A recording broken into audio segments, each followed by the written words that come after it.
Hello! My name is Zachariah with Old Man Gaming. You, dear listener, are listening to another episode of Duel Bastards. This is the second episode of Season 2. I'm going to introduce my wonderful players, but before I do that, just a quick disclaimer. The first episode you watched took place, I think, over 2 months ago. Scheduling got really screwed up and messed up, plus a lot of changes happened to the game in between. So bear with us. It's going to be basically like we're starting over again. Thumbs up. So below me, we have Daniel playing Sebastian Navigates. On God. And then last but certainly not least, we have Wizards Respite / Ass playing Indigo Sid. Hola. All right, so just to bring everybody up to speed. Where we are right now, after the duel, after the brothers had their fateful duel on the dock, Sebastian lost, was presumed dead. Indigo went with I know it. Salvador. Salvador. I was getting there. So I was just testing you. Salvador Sid. To find the big treasure, the huge treasure that that Octavius had left hidden out on some deserted island that was supposed to be a payoff to the Rosari, the raiding Rosaris. He had left with that. He had also found out that the first mate, Sunaya, had been kicked out of her room so that Indigo would take it, and Salvador had been trying to ingratiate Indigo to the pirate lifestyle, but Indigo has been a little bit not having it. He can't quite get into it. He can't quite get out of the headspace of where he was before. So he took a walk at night on the foggy deck of the ship, only to accidentally get thrown into a secret night ambush by the Rosari. Another Rosari ship had pulled up in the fog and were raiding the Golden Bird, Salvador's ship. He valiantly fought, took a lot of damage from a nasty Viking, but managed to ring the alarm bell, and Salvador said, and the rest of the crew came up for what is about to be a very intense deck battle. That's where we had left him. On the other side of things, Sebastian Lee Senior lives, rescued by Deirdre, who shot his father, we know as Octavius Cazador, but he knows as Julio, as Jules Lee Senior, shot him dead. She said that basically it was because he was responsible for her son's death. But before we could get into more of that, Simon showed up. We found out Simon was a traitor and had showed Herrick, had engineered the entire thing so that Herrick and the Papal Paladins could recover their lost gold with the Rosari. So they were close in the heels of Salvador and the island with the location intact. Herrick, our really obnoxious paladin, evil paladin guy, sees a lot of promise in Sebastian and has given him the opportunity to help hunt his brother, the pirate, down, and to reinstate his name and his titles and all of his properties and stuff, and potentially earn himself a spot with the Papal Paladins. And I would say that Sebastian Lee Senior, being who he is, has probably gotten about 12% of this, maybe 17% of this through the course of role-playing. Sounds about right. I think I've covered everything. I think we're back to where we were, right? Yeah. And I know everybody wants me to start with the intense battle going on in the other ship, but we know I'm not going to do that. I never do. So we are going to start with Sebastian. Okay, so I believe everybody had left you. Sounds about right. I think I was talking to Deirdre and swearing that I was going to eventually take out Herrick somehow. I don't know how. Or Oh, that's right. And she was like, don't say that ever.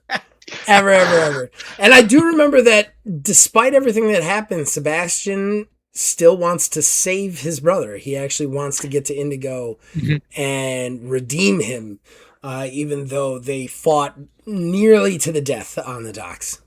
I mean, based on the current goal mechanic, I had written down a long time ago to find my half brother and bring him to justice. So whether that means he's in irons or, redeemed some other way, I don't totally know. But for now, I would be looking to bring him to justice. All right. I'm a cop, I suppose. All right. Indigo is actually also feeling very, very guilty about his brother, and it's been haunting him. Yeah. Yes. That's been a huge problem for both of you, which I find perfect. So we're going to start with Daniel. You are still in the hold. You managed to kind of get up to a sitting position. Deirdre has just finished telling you cannot talk about potentially killing Herrick one day. He's a Papal Paladin. Don't do that. But before you can even respond, another figure enters the hold with a knock. Who is there? I had a voice for this guy, which is going to be possibly easier with my hoarseness. Sorry, everybody. Anybody who's been watching the channel for any period of time will know I have issues. So at this point, the door... You're between sicknesses and, you're getting over it. The door slowly creaks open just slightly. You see a wide brim black hat, a priest's collar, black kind of overcoat of the priest. And do you remember the plague masks that look like birds that are super creepy?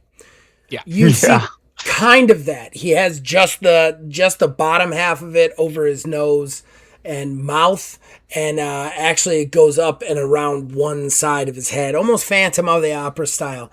The other eye has lost pigment and is white. And then you see this just huge, terrifying scar that comes down from where it starts on the eye, and then under the bottom of the mask, down kind of around through his neck like a zigzag. Monsieur, you are giving me Le Pac de Loup vibes. The Brotherhood of the Wolf. You're familiar with that movie from 20 years ago. One of my favorite French movies, by the way. It's a good movie. He walks in. He goes, "I am very sorry. I did not mean to in any way offend, but I have been treating your wounds, and I have heard that you are awake. I would like to check you over. My name is Latimer Zede. Father Zede is fine. I am the head priest for this expedition." At this point, when he says the head priest, you hear Simon Grimes go, "Oh, well, that'd be my cue to not be here anymore. I'll see you above deck." And then he just kind of he saunters out, but when he walks around him, he just kind of tries to get as thin as humanly possible. Careful, you do not catch fire, Simon. I'd hate to catch righteousness, I would. And then he walks up the stairs. Deirdre looks at you and goes, "Are you okay?" Kind of giving you an idea. Doing fine. Never been better. Get me my sword. I will conquer whoever needs to be stabbed. Well, in that case, and then she just kept realizing that you have not picked up on her subtlety at all. She just kind of stands up, walks out. At this point, Latimer walks over, kind of very slowly shuffles over to you, and starts to look you over. You are quite a skilled individual, for I was on the brink of death. I don't want to let on to the others, but clearly you are a wise man who knows your way around the human body. Yes, I know many things, and you are looking quite good. I can also see you have a heart that beats for the nameless god. Yes, that is true. So tell me, are you a pious man, Sir Lee Signor? I do believe in the one true unnamed nameless one. But I have been dabbling a bit with Smoke Fisker, if that is how you say his name. Oh, he puts his finger up. He goes, shh. I will hear the first and forget the seconds. Remember, as though it may be hard for you, you are on a boat of the most pious men there are. Keep that in mind. Well, certainly, yes. We'll both keep this close to the vest. I am actually a little skilled in the ways of medicine myself, and is there perhaps anything you could instruct to me that I may pick up as a future skill of some sort? In case I find somebody else in a similar situation as myself. Interesting. A man of science as well as belief. And then he proceeds to kind of go through the motions of showing you how to change your head bandage, which is hard because you can't see it. But he is very patient, takes his time, kind of going over it and describing it, which is, because of his voice, tedious to say the least. But he is very good at it, very patient at it, and he does kind of show you some medicine stuff. I hope that clears that up. But as far as active duty, you are ready to serve. And you will find your things and effects in the corner of the room. And I scurry up to go grab all my stuff and put on my clothes and put my sword at my side and my flintlock pistol at the ready. And when you turn around, he is somehow right in front of you. You walked across the room, got your stuff, turned around, and he's just standing there staring at you. Give me a really quick. Is there a skill for being creeped out? Give me a really quick awareness check. So it's awareness and reaction, if I recall correctly, as you're saying. I've got that somewhere.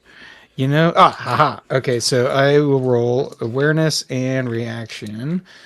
I'm going to roll 6 dice on that because I have a lot of points in awareness. Nice. The difficulty is going to be 3. And I got 3. Well, I've 2, 5. Remember, I roll against you. On anything other than reloading, I roll against you. And I get 0 successes, so you get 3. There is something incredibly familiar about this man. You don't know where to put it. You don't know how you get this, but you definitely feel like something about this man is very familiar to you. Calming, almost centering. As creepy as he is, you're like, I feel like I'm right when I'm around this guy. Okay? Monsieur Zid, have we met before? No, not in this lifetime. You never know about the others, though. I must say something to you, Sebastian. You must remember, Herrick, he sees something in you. Whether you dislike him or his means or not, there is a lot to learn from people like that. And I would advise you, keep him close. He will help you get what you want. Sort of a keep your enemies close situation. I see.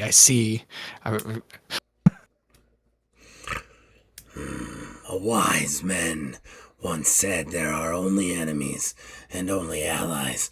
It is just what we choose to see in them.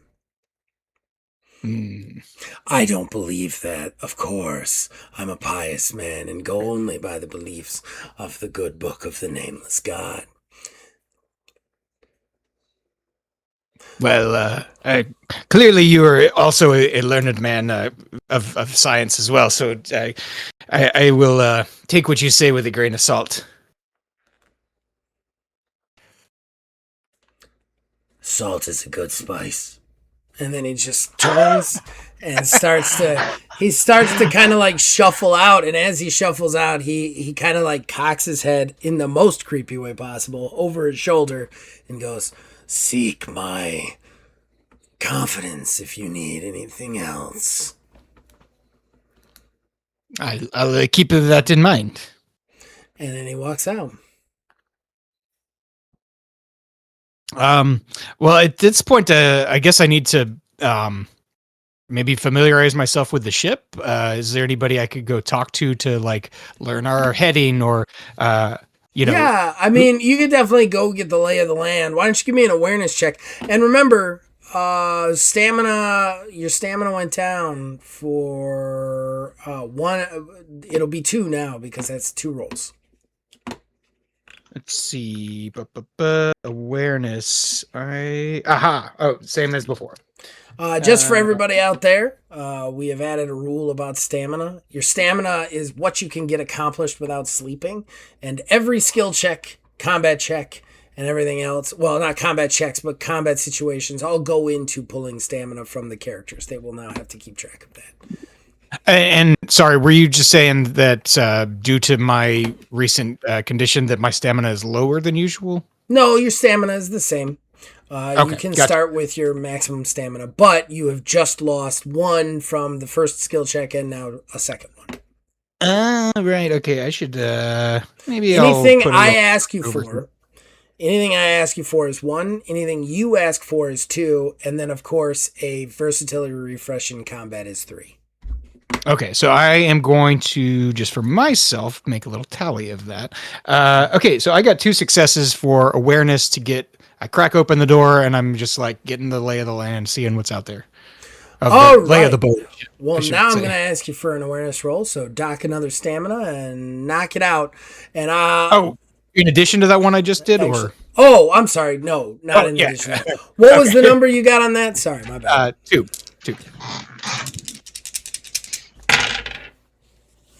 I get no successes again. All right. I'm also going to ask you for I know it's on here. It's got to be on here. Did I not put it on here? Oh, that's rough.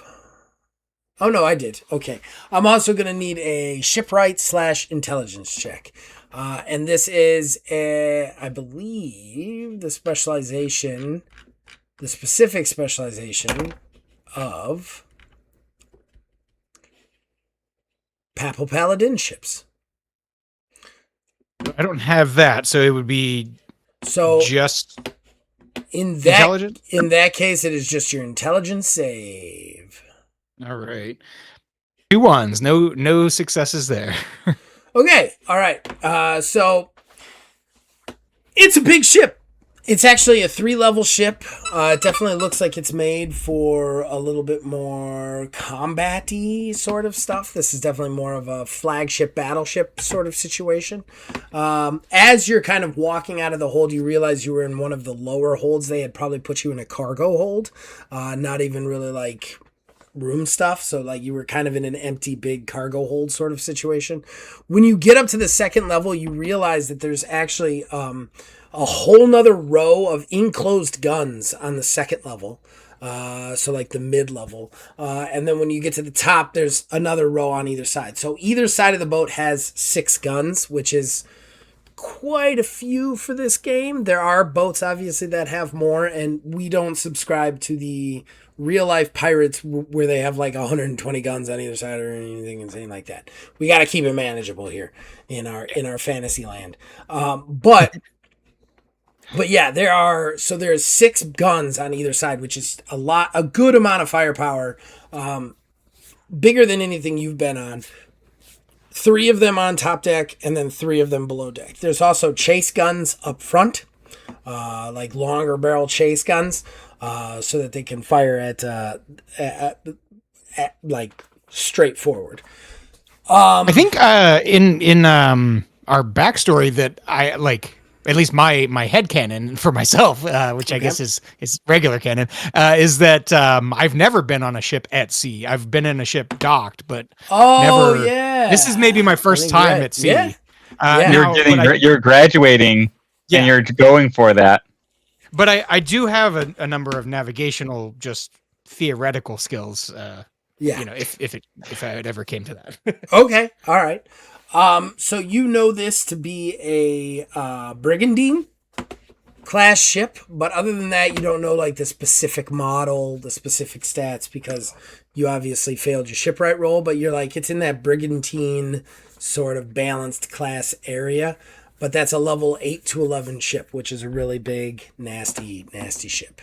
It's the second to highest ship level. So really nice guns on it. You see a lot of like lower level Papal Paladins kind of running around doing jobs, the crewmen and whatnot. You see Herrick up front on kind of like a big up front on the like captain's deck. There's somebody else manning the steering wheel. You see another person kind of running first mate duties. Kind of I don't know, like a kind of a slightly burlier fellow. And then there's also like a secondary level that goes under the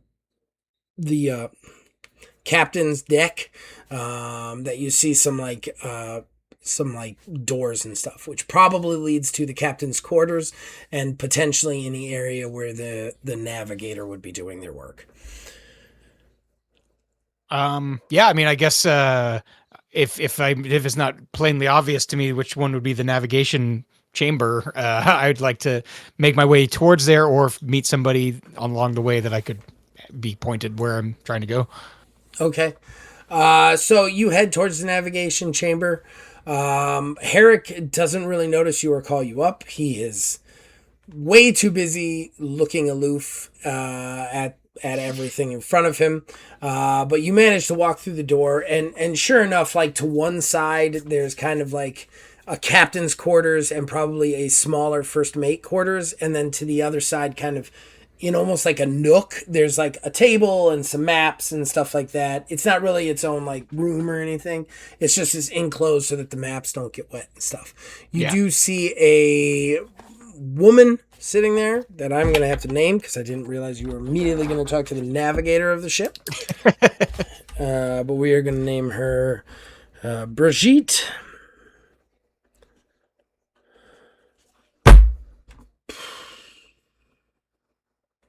Brigitte Sabin.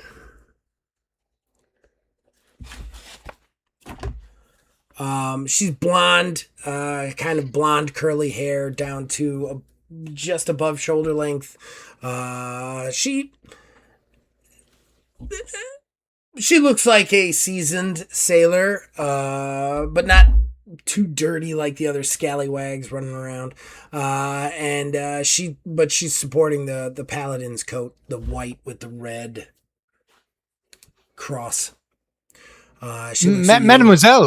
Mademoiselle, do you have any? Do you need any assistance with these maps? Could you tell me about the course that we have plotted?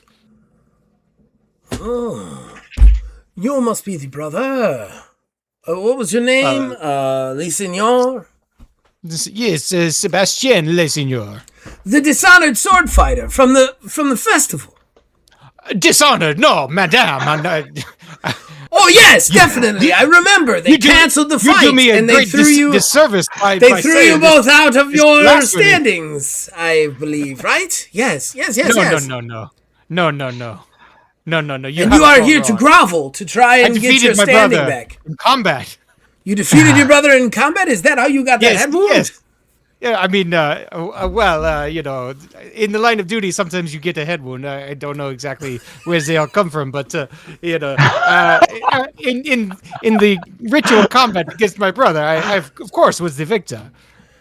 Did they announce a victor? I thought they canceled it. I thought you were both disqualified. No. The announcement was in fine print, but it was there. My Sebastian Le Seigneur. It was in the newspapers. She looks at you for a really long time, and then she goes, well, the captain has told me that, and everybody else, that you have run of the ship. So, of course, anything you would like to look at or me to explain, I have no problems with this. Yes, I believe we are tracking my dastardly brother. So, could you maybe use some assistance with these charts and could you catch me up to speed? I suppose. Of course. And then she brings you over to the table and kind of like goes over the map of where it is. You actually, give me a navigation check. Spend a stamina, and yeah. I'm going to say difficulty 2. Let me mark down my stamina and navigation. Well, that'd be navigation C, right? Yeah, I've got navigation C, and what is the save on that? I did not record that. The save dice is intelligence. Okay. Boom. Okay, got it. All right, that means I get to roll 4 on this one. Nothing. Wow. All right. Fail dice. All right. You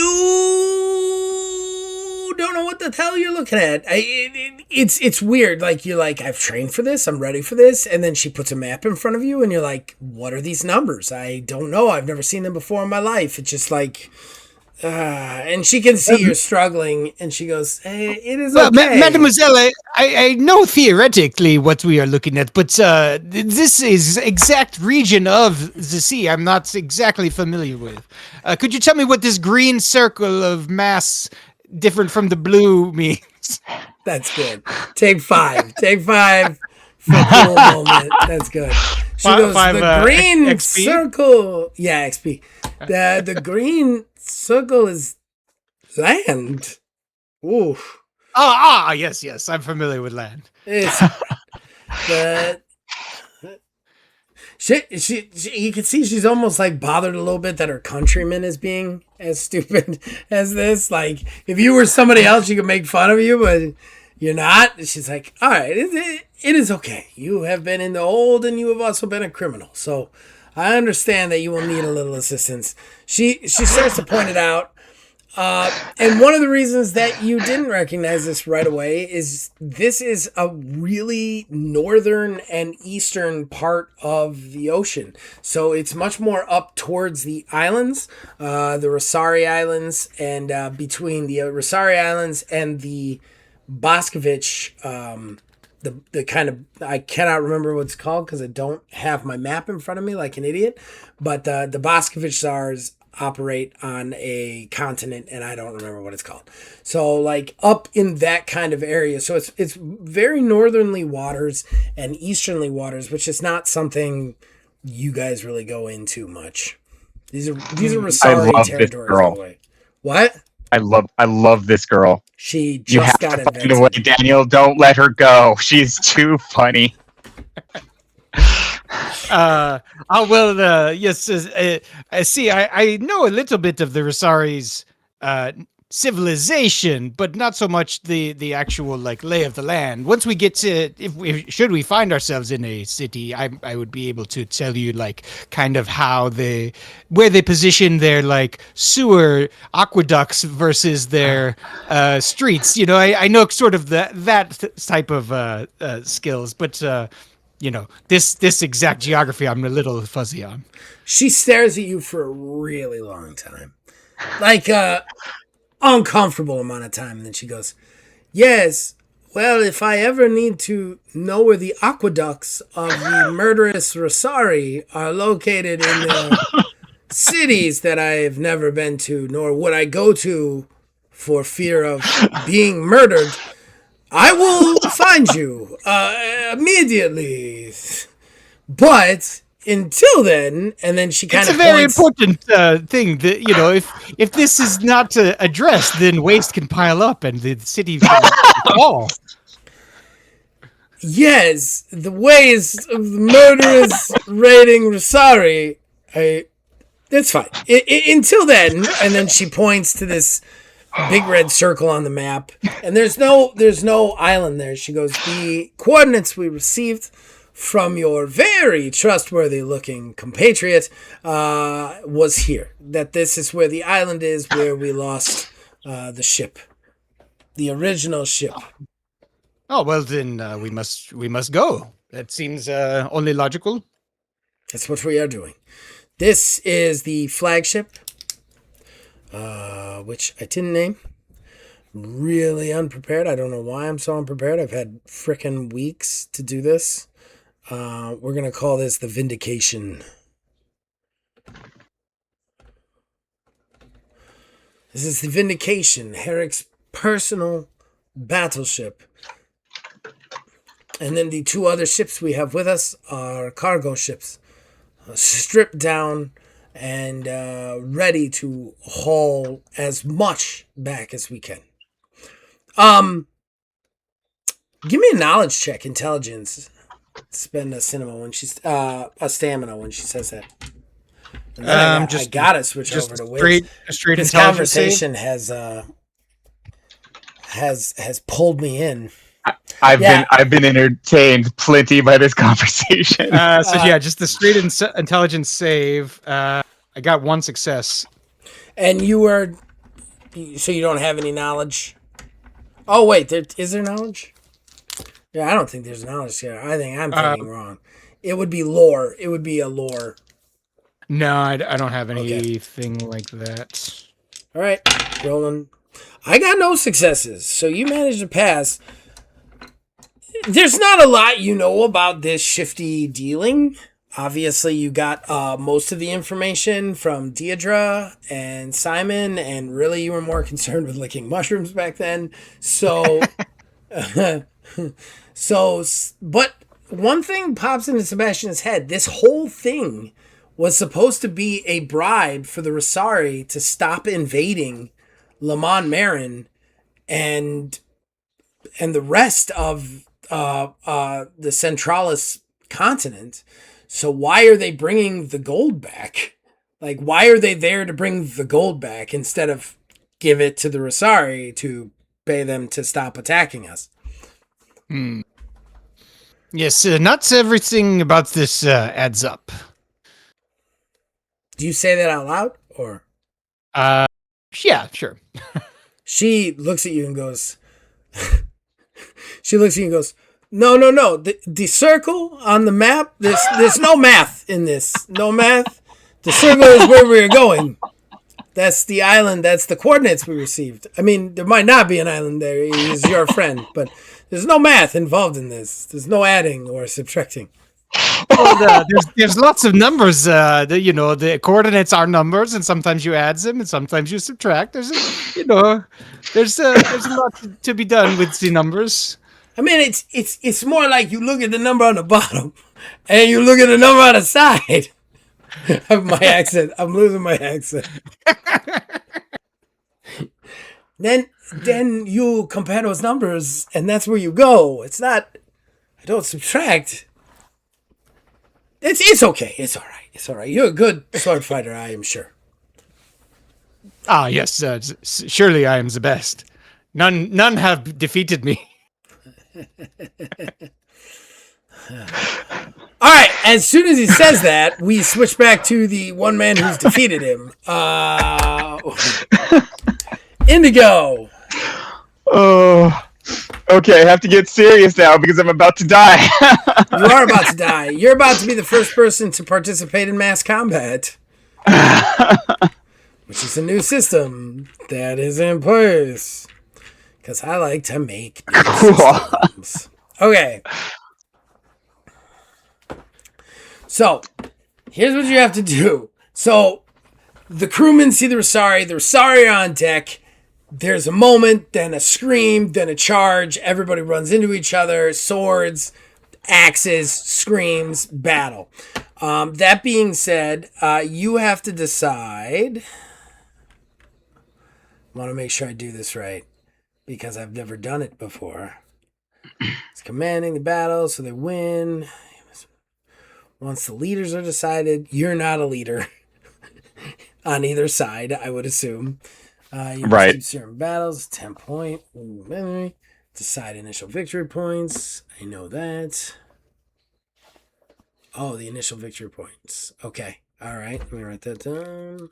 All right. And then level of engagement. At this point in the battle, it's about to begin. The generals have the interesting decision. They can engage. If characters engage, they will inspire the men around them and have the potential to build victory points. So the way this works is there's a set number of victory points. Once that victory points is achieved by either side, the battle is over. That side wins. And the amount they win by victory points wise is how much terrible shit they can inflict on the other side. Okay? Like from wiping them all out to just breaking them and them running away. Does that make sense? Yeah. So the victory points of this is just going to be 10. It is a skirmish. And then there's starting victory points depending on certain factors. I would say right now that better equipped, better training is our pirates, you guys. So that's +2 right there. But I would also say that the soldiers on the other side are not as tired. They were prepared for this. They haven't just been woken up and run upside.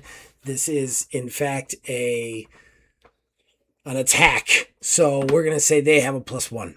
So it's 2-1 right now, your side. Okay? You get to decide if you're engaged. If you're engaged, victory points. Alternatively, they can reduce. You don't have to engage. You can kind of hide if you wish, or stay behind battle lines. If it does engage in round of combat, the amount of people you are taking on, if you engage, depends on how outnumbered or not outnumbered you are, and then it's a random roll. At the end of an engaged turn, when you're fighting somebody, you gain 1 victory point if you did significant damage to your opponent. You'll get 2 victory points if you downed them in that turn. This does not stack in the same turn. Wait, or is it 2 turns?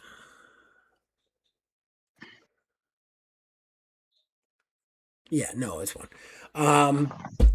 Severe injury points. If the general engages and is down, they get 5 victory points. And if you take significant damage, then your side... Well, then their side will gain 1, potentially 2 if you get downed. Okay. So you can gain extra victory points because you're a significant person in the fight if you engage, but you have to actually fight and survive. Yeah. If you do not, if you fight and you lose, people are just going to be like, oh, he's losing, I'm losing too. Okay. That makes sense?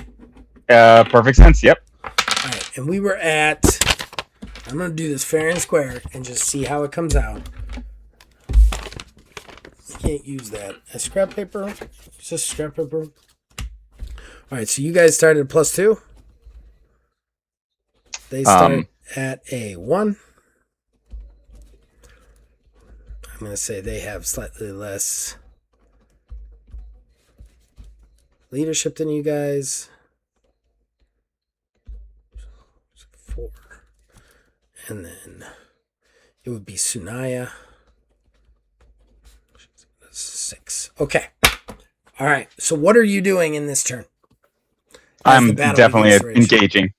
You're engaging, even with half health.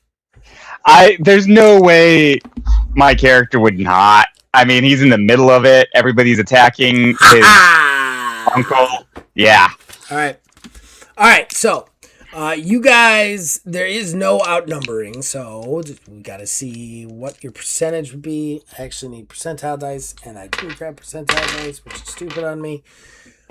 Does anybody have a dice roller for percentile dice real quick they can bring up? I got a percentile dice here. Perfect. I'll just let you roll it. The amount of people you are taking on depends on how outnumbered you are.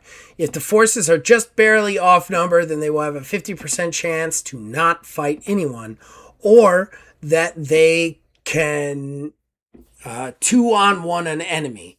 If they are substantially outnumbered, they will fight one person and have a 50% chance of fighting 2. And if they are fully outnumbered, they will be 2 and potentially fighting 3. So you are right on the cusp. So under 50%, you're fighting 1. Over 50%, you can 2-on-1 somebody. I rolled a 30. So it's just you versus a person. Okay. So all right, so you're like, you get up, you're cut, you've got the axe wounds, but you kind of like roll your shoulder and get back in there. One of the Vikings turns towards you, just got like a nice, like we're gonna say just a, I don't want to trauma you. We're gonna do an axe and just turns towards you and charges. Ah! So yeah, what's your initiative? Initiative was 13. Ooh, you're going first. That's for sure. Okay. So spend All right. 3 stamina to refresh your versatility. All right. Stamina. 3 to refresh the versatility. So that brings my versatility all the way up back to maximum, right? Yes. But you must do something before you can refresh it. Okay. Yes. I'm going to go ahead and close on him. Use my mobility of 16. To close on him, it's going to be 12. 12. Okay. His that's right. His mobility is okay. Yep. And so then, yeah, I close on him and I attack. Okay. Now remember, you can also spend a luck point for advantage on any attack or defense roll. I actually will be spending a luck point for advantage, 100%. Now I do want to say, whatever luck you spent last time has already been spent. We haven't refreshed. And I didn't spend that much. Collected. I spent 2 luck points last time. Okay. All right. So I still have 8. All right. And how do? Okay. Well, yeah, that's fine. Attacking. Okay, taking the better of the 2 because I did spend a luck point, bringing that down to 7 luck points. And 18 to hit. 24 to dodge. And that was just a straight attack? Yes. All right, so you step in as he charges. You go for a quick slash with your rapier. He actually just ducks under it and sidesteps it and ducks under it. Still your turn. I'm going to attack again. Okay. Any techniques or just straight attack? What's that? Any techniques or straight attack? Straight attack again, and I'm going to use the luck point again. Okay. To roll with advantage. 18. Ooh, that one's better. 18 total. 25 to hit. Ooh, we got him. What's your damage? The damage for that sword was 15. Okay. Yeah, 15. Okay. All right. So. Okay. All right. So you step in.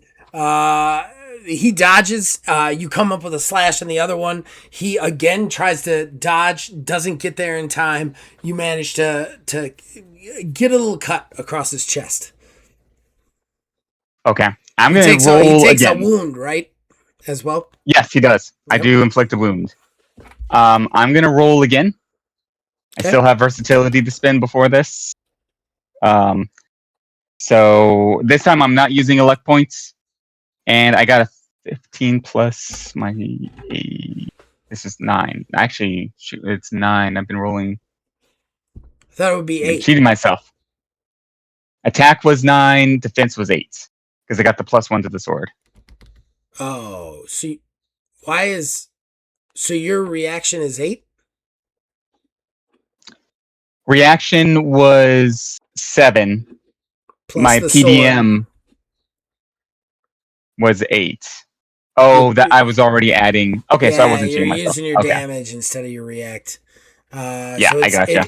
You're rolling at a +8. Gotcha. Okay. So what was your total? 15. Let's see, 23. So 19, you hit him again. Okay.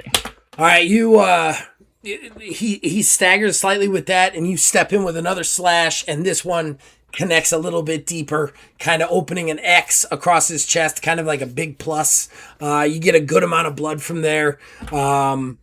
Still your turn, unless you're passing. I'm gonna stop there. All right. For my defense, for my versatility for my defense. What's your mobility? Mobility, 16. 16. Okay. Wow, that's a lot. All right.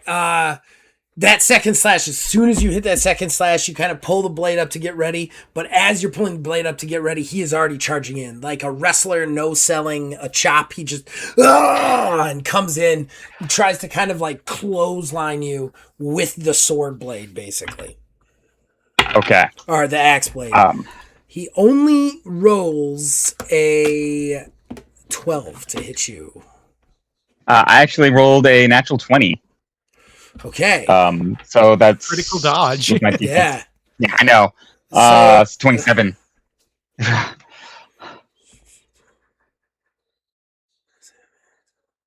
Okay, so you easily duck it. That does versatility damage. Okay. You ducked a wild swing, and he can't do anymore because your mobility is so absolutely asinine. So he is done, which means you did do significant damage to him. Okay, cool. Which means that you will gain some victory points for you guys by significant damage appointment. So you gained a victory point for you guys. Now it's victory point rolls. You hear, Salvador's the captain, so he runs the ship. But the first mate is usually a person who runs the boarding and the close combat stuff. They're the people person. She's like, he goes, Sanaya. Oh, forget he's... Sanaya, you stay back. Give them commands. And then you see him pull his, like, his sword. What did he have? He had just like a... Did he have a rapier, or was it like a cutlass? I can't remember what he had, sword-wise. I don't think we've like a pirate thing. It does. I'm not sure we really went into his sword so much. I don't think we did. He just had a sword, because I don't think he ever fought anyone, if I recall correctly. Yeah. He pulls a rapier with one and a small dagger with the other and goes in to fight and gain some more points. So Sanaya has 6 dice. 2 more after this. Oh, that's only 1 success for Sanaya. Vikings have 4 dice. They roll 0. So we are now 4-1. All right, so Sanaya starts to give some commands. She's like, get up, dogs! Fight them on the side! They're coming on the front! They step forward and just all the blades start whirling around, but you can see that the Vikings' kind of mad dash attack is getting outclassed by the strategy. I keep calling them Vikings. The Rosari's mad dash attack is getting outclassed by the pirates here and the strategy of Sanaya. Are you remaining engaged? Yes. Okay, so I am going to really quickly decide if you are fighting the same. Well, give me a 50-50 roll to see if you're getting 2-on-1 first. Or you're going to 2-on-1 someone. I got an 80 on this one. Ooh, you get to 2-on-1 with somebody. But is it the same person? Give me a dice roll to see if this guy manages to disengage. Another percentile? Yeah. That's a 30. Okay, so you managed to... This guy is staying engaged. But another crewman, like, steps in on his side, basically. But it's your turn. You definitely go first. Okay. I move in for an attack, and this time I'm gonna do I'm gonna do a heavy slash. If this attack is successful, their current wound score is increased by 1, then doubled. And I already got 1 wound on him. You got 2 wounds on him, man. You hit him twice. I got 2. Oh, that's right. Okay. So it'll go up to 3 and then 6 if you hit him. That is 15 plus 8. So 23 again.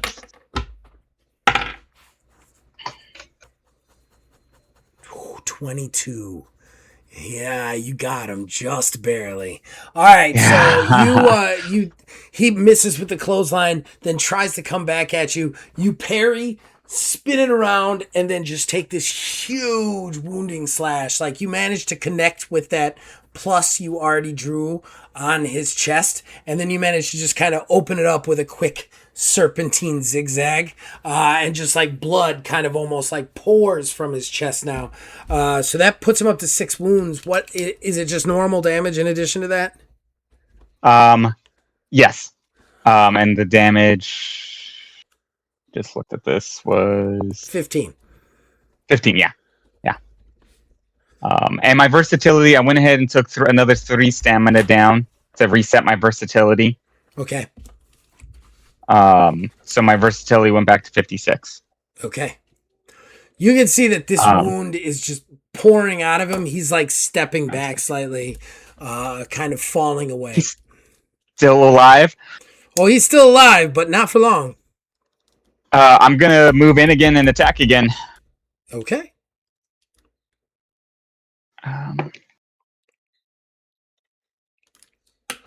A 25. You can see that he's falling away. He kind of comes down to one knee. He tries to parry your blade. Your thrust is way too strong for it at this point. You can see that your wounds that you already did to him was going to make him expire. You're just finishing the job. This is almost like a coup de grace.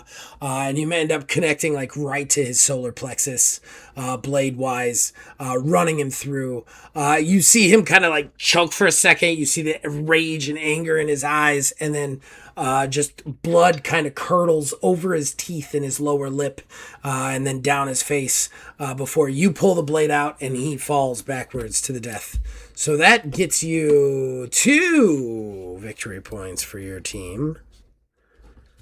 And the other guy who's kind of flanking him kind of like looks at you and shrugs like, good job. And then turns around to do some fighting with somebody else. And then we go back to our mass combat roll. Ooh. Okay. All right. So this time Sanaya is just like, she goes in engaged. You see Salvador Sid is just cutting Vikings down. And Sanaya comes in. She kind of pulls this large falchion-like blade from her back and then just starts to kind of whirl it around and take guys apart. And it's at this point that the Rosari actually all start to retreat back to their ship. Oh, cool. Salvador's like, right, you dogs. He turns and he goes, Sunaya, finish them. And Sunaya goes, cannons, and they start to run to the cannons to load them up to fire on the ship. Are they still good, like getting off the ship, kind of? Or? Oh yeah, they're all like jumping off the ship, trying to get back to the other ship.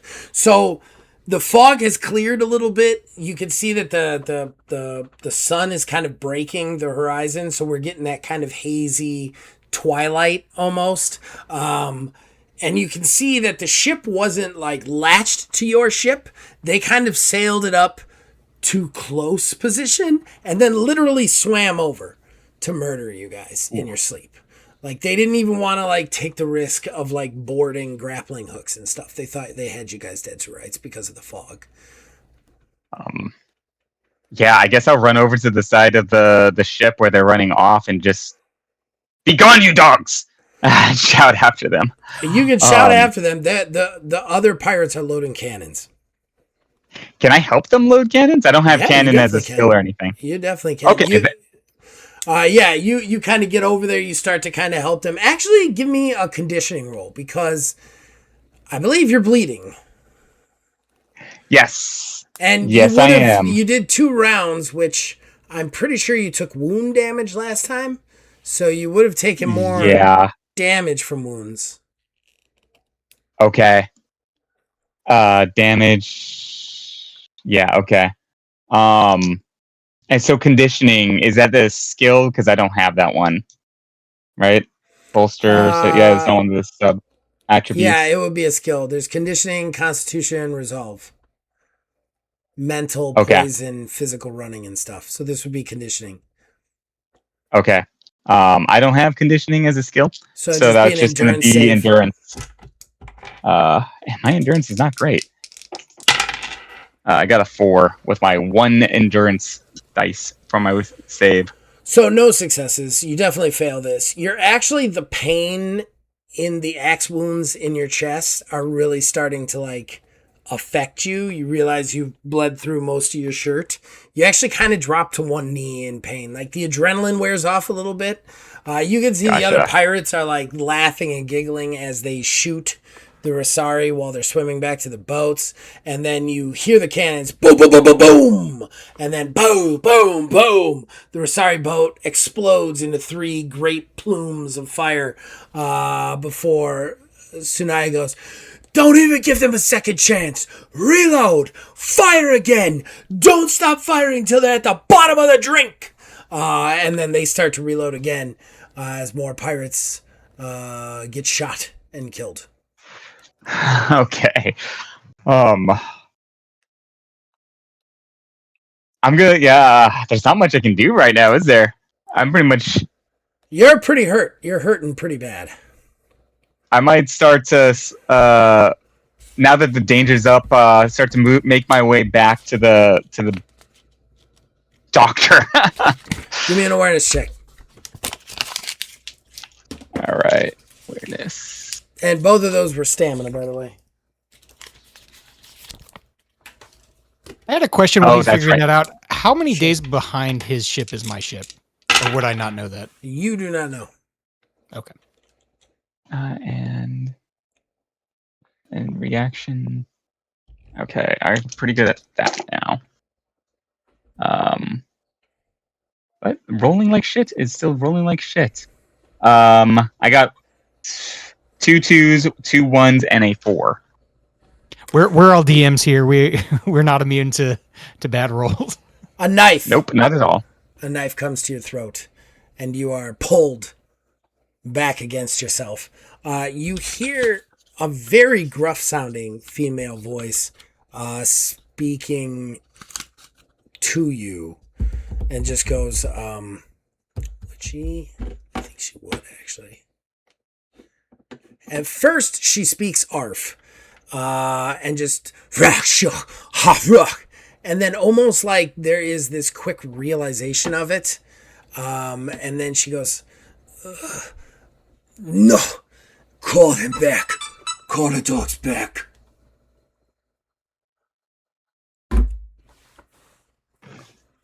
As she pulls you back, you can feel now that she's put her back. You can't see her. You can hear her. She's put her back towards one of the masts and has the knife point. You can feel it digging into your carotid, basically. Shit.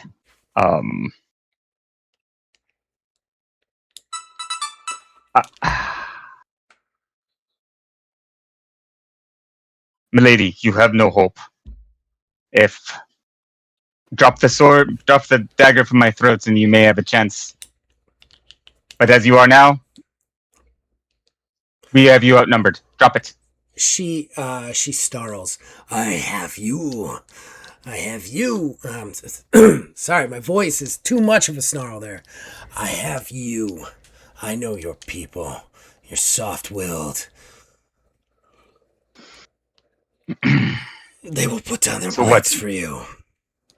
They take you take out one worthless sailor, and then they take you.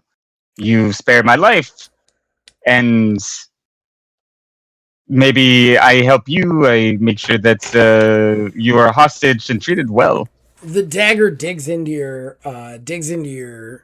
neck a little bit, and you hear an R for shuck. No more talk. Call them back now. Give me a resolve check to not call out to someone. Okay, resolve. And again, I don't. My guess is it'd be just endurance save if you and have anything. Yeah, it would be endurance. That's another 4. You keep saying 4. Are you getting 4 successes or just rolling 4 on one die? Just rolling 1 4. Okay, so nothing. On one dice. So a success was a 4 and up, or a 3 and up? 5 and 6. 5 and 6, okay. So that was a fail. Okay. You are scared. Okay? You are hurting and you are scared, and this woman is going to kill you in the fog of this morning. And you no longer feel the bravery of trying to get her to just drop her blade on your word. You need Unky or somebody to help you. Okay. I look for the sailor that I was fighting with a moment ago and see if I can't, like, whistle at him. Okay. You whistle. What's the layout? Like, how far away are people? Like, who can I, like, kind of... They're all about like 15, 20 feet away on one side of the boat, taking pot shots at Vikings, while some of them load cannons to blow their boat to shreds. Okay.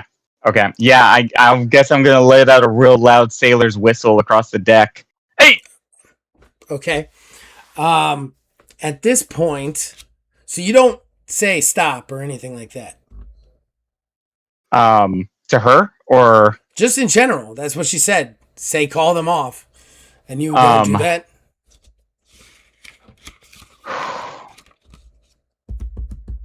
I guess no. I would be calling for help. I think I'm like I am scared. I'm freaking out, but I think like to deep down, there's like a sense that like I need people to help me. I'm asking my people for like come rescue my ass. Okay. All right. Take 1 more point of damage as the dagger digs in a little bit deeper in your throat. But you call out, you whistle, call out for help. The sailor turns around, pulls the gun up, clicks it open. When that happens, you notice that Salvador is quick on the wit, and he turns, and you see fear hit his eyes as he realizes his heart is in danger. And he kind of outstretches his hands like, hold on. Now we're going to switch back to Daniel. So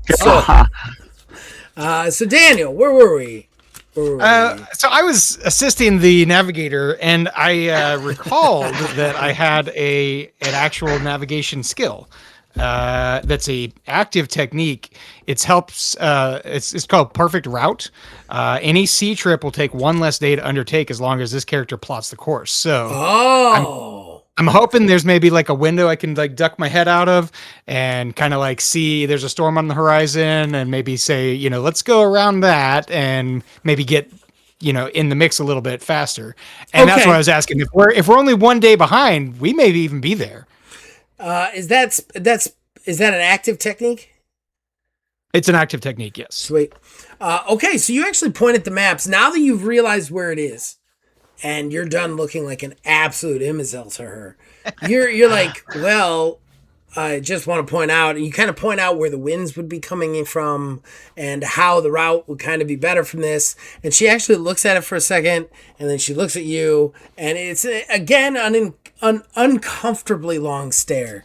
And she goes, You thought that this involved math, but then you come up with that? You are a very confusing man, Mr. Le Senor.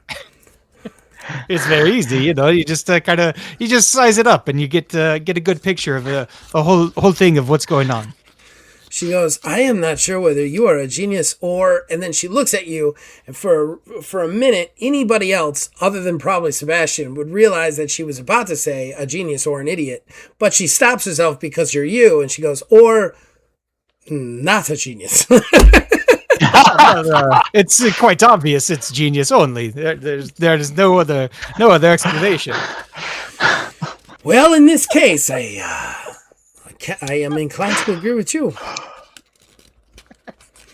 All right. So, what do you do after that? Because she sets that course, and she heads out to give it to the helmsman and talk to Herrick about it. Yeah, I mean, I guess I would like to maybe, since we are kind of just here on the boat, I want to see if there's any other skills that I got, because due to the rebalancing that we did, I guess, would you call it beta that we're in now? I would say. I did pick up a couple other early beta skills just as an officer. But a lot of these are more for commanding a ship in battle, so I'm not exactly great on some of that. But I guess I'd like to get to know the maybe not the helmsman, maybe the first mate. Okay. So, Mademoiselle, I forgot your name, Brigitte. Can you what can you tell me about the first mate that may give me sort of an edge in conversing with him? Oh, Rollo. Rollo is a tough man.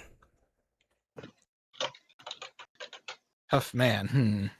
That's about all you need to. That's about all you need to know. It informs his every action.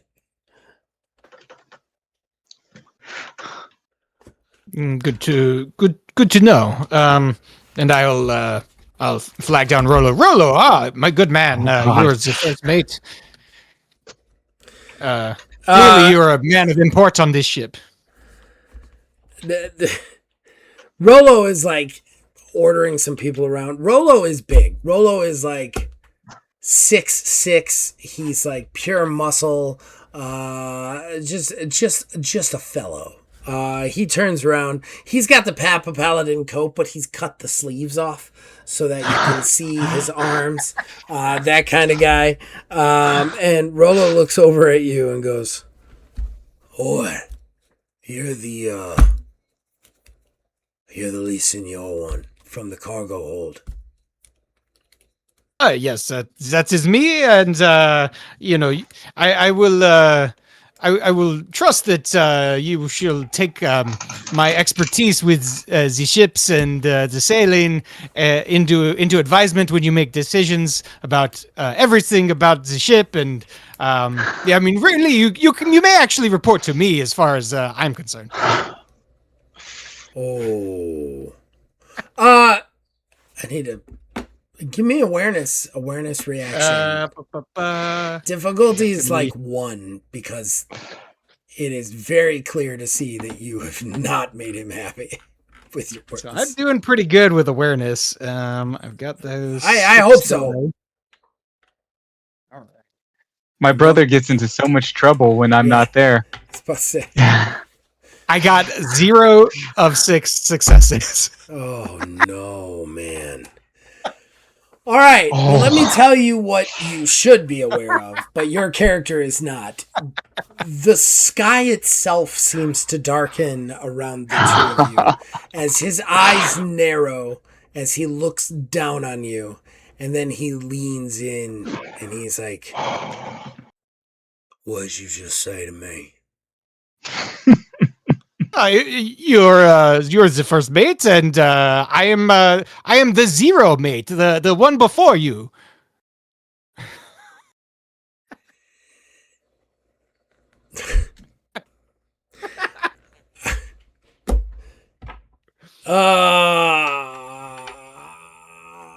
I don't know what this guy would do. Would he just try to kill you? I don't.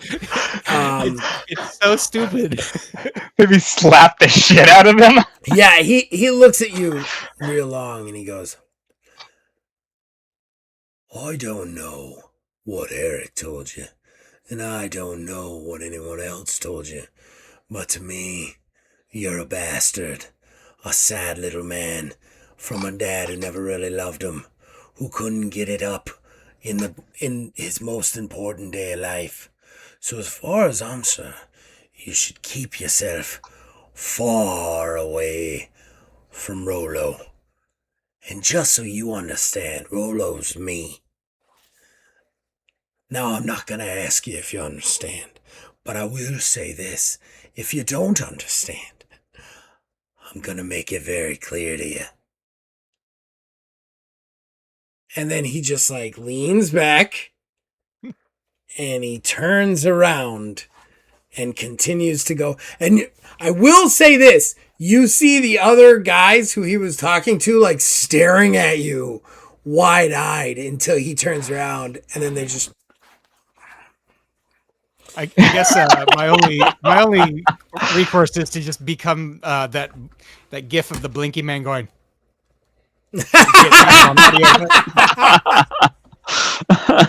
I'm not gonna lie.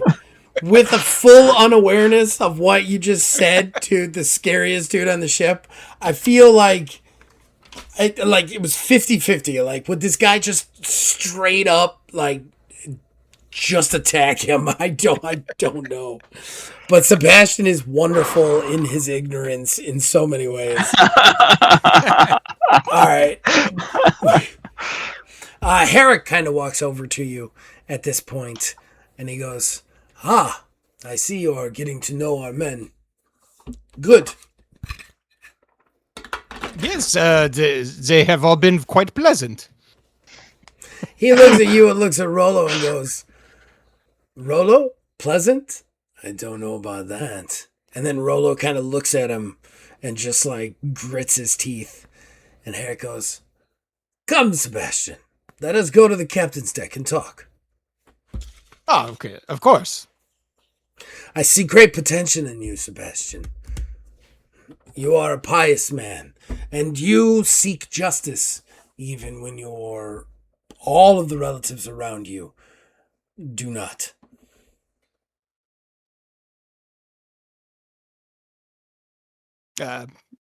Sure. I see an end. So. I see an end for this where you can get all your people back. You are willing to go the mile to bring your brother to justice, as well as your potential uncle, correct? Yes, of course. That is what that is my current objective. Wonderful. And I will also assure you, as you walk up to the command deck, he's like, you will be included in the next phase. Fair enough. Point my sword at the target, and I shall strike him down. He's like, he looks at you and goes, "A true weapon to be wielded. There is no better. And one to be wielded for the glory of the nameless God in Absolutia. We are going to finally go to war with the Rosari. Once and for all, end this thing. Sail our boats to them. To do that, to fund that, we're going to take back the funds that we foolish tried to offer as a bribe. And then we will claim their lands as ours and wipe that scourge off the face of this planet. It will truly be a holy crusade like none other." That sounds quite dastardly. Going back on your word, is that the word of a man of God? "The Rosari have raided your people, destroyed your homes. Would you really defend them now? They are godless heathens. They deserve nothing more than our contempt and the heel of our boot. And I will say this. I never promised them anything. And I can hear now the voice of the nameless God. He never wanted this to happen. This is the decision of foolish, scared men.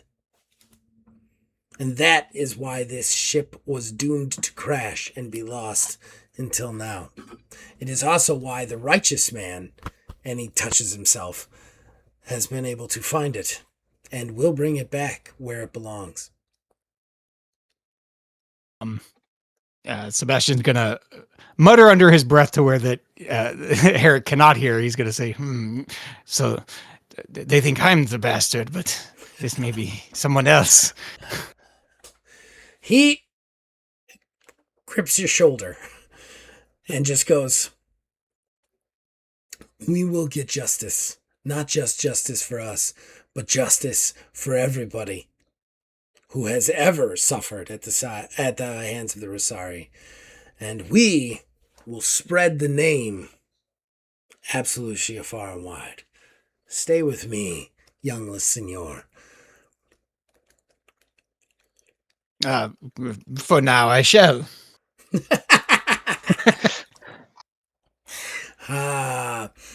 At this point, we are going to switch back one final time to Indigo because I can't leave him there. Especially with how many times we cancel. I can't try and remember where we're in that. Salvador, hands up. His face, just like feared and tearful. We do know he definitely cares for Indigo. Stop right there. There's no reason for this to go further. Stop. He calls him back. Like, they're still shooting, you know. A lot of them haven't realized. They all stop and they turn and they all start pointing their guns at your direction. And all of a sudden you feel very nervous because you've got like 100 muskets trained on you at this point. She just stands there, knife to your throat, and you hear her go, We wait till they sail. Sunai kind of steps forward and goes, You kill him, we kill you. This is not a good end for you. And your people are never going to get anywhere. We have already put enough holes in their boat to make sure. Salvador's like, Sanaya, enough! No, that's not true. And right now, what's done is done. Your people attacked mine. I responded in kind. You can survive. But you do not survive. If he does not survive, do you understand me? She goes, really quietly in your ear, Indigo, soft. And then she goes, of course. What do you offer? You drop your weapons. We will spare you. She... Spare me. How will you spare me? You've sent my people away. You've blown my boat up. How will you spare me? He goes... Sanaya goes, kill him then. Salvador looks at him and goes, stop it. Sanaya's like, no, what are you doing? He's another crewmate. He knows the score. Pirate's code all the way. Kill him. We kill you. More share for the rest of us. Salvador steps up and goes, no, we are going for the treasure. The Rosari promise. She stops. She goes, you're sailing to the Rosari promise? He goes, yes, we are. And we will cut you in. And that pisses off Sanaya. Sanaya's like, you would give her a share over us? For him? He's been on the boat for less than a week.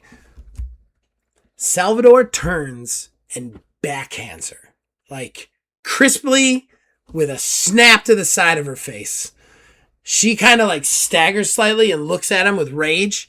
And he just steps in and he goes, did you forget who runs this ship? She just kind of looks at him surprised and he goes, do well to remember. I would hate to lose such a good first officer over mutiny. And then he turns back to you and her. He goes, the promise is there. You stay with us. We got you in on a share of the Rosari promise. She stops. And she goes, you fools don't even know what you're sailing into. Fair enough. I want to see how this plays out. And she drops the knife. As she drops the knife, you kind of pull yourself away and you turn around and you get to see her. She is a very muscular Rosari woman. She has one side of her head is shaved and it just has ruin tattoos on it. The other side is turned into a series of braids that kind of goes down the back of her, the back down her side and her back. And you see her just kind of standing there. She kind of like flexes. She is beefy wrestler lady. But when you let go, she just kind of looks at you and goes, "Can't wait to see this. Horseshock." And then they all kind of point guns at her. And that's where we'll end for the night. For the night's festivities of ignorance. Well, damn. Yeah, things are heating up. I hope you guys enjoyed, but gotta give everybody the chance to plug things since we're not going to cut this one in half because we're only at an hour and 20 minutes. That would be a waste. Daniel, what would you like to plug, sir?